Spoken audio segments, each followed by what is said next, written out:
Hi and welcome back to the channel. Thank you so much for clicking to this video. So in this video, I am going to teach you how to make a payment on Affirm app. This process is actually quite simple, but make sure that you stay until the very end of this video so you don't miss an important step. And without further ado, let's get on it.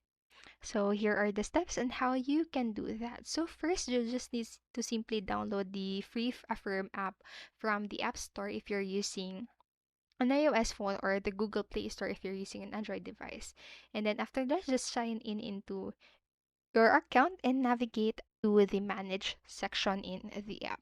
Just tap onto the purchase that you want to buy and then just choose the payment amount, date, and method. And after that, just select pay now on on your screen. So that's it for this video. That's how you can make payments in the Affirm app.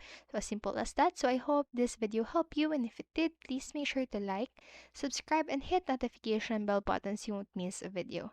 Thank you so much for watching and have a great day. Bye bye.